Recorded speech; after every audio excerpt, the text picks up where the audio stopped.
చూడండి ఇక్కడ పట్ట వర్షానికి కురుస్తూ ఇబ్బంది పడుతూ ఉన్నాము. స్వర్ణదీపం చారిటబుల్ ట్రస్ట్ మేము ఉండే స్థలం వచ్చి వేదయపాలెం రైల్వే స్టేషన్ రోడ్లో ఉంది.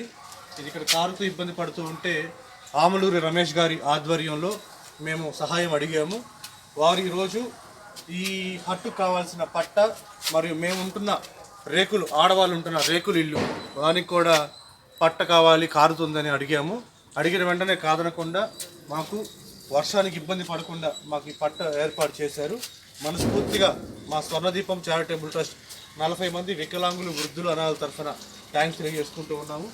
చూడండి, ఈరోజు ఈ పట్ట కప్పడానికి మీరు చేసిన సహాయానికి ఇక్కడ లోపల ఇంతమంది, మీరు ఒకసారి లోపల చూస్తే ఇంతమంది ఈరోజు ఈ పట్ట లేకపోవడం వల్ల చాలా ఇబ్బంది పడ్డారు. ఇప్పుడు డోనర్స్ అందరూ ఇవన్నీ సహాయం చేయడం వల్ల ఇదంతా సపోర్ట్ వచ్చింది. మీరందరూ కూడా మంచి మనసుతో, మానవత్వంతో మా స్వర్ణదీపం చారిటబుల్ ట్రస్ట్కి ఈరోజు మాకు మంచి సపోర్ట్ అనేది అందించారు.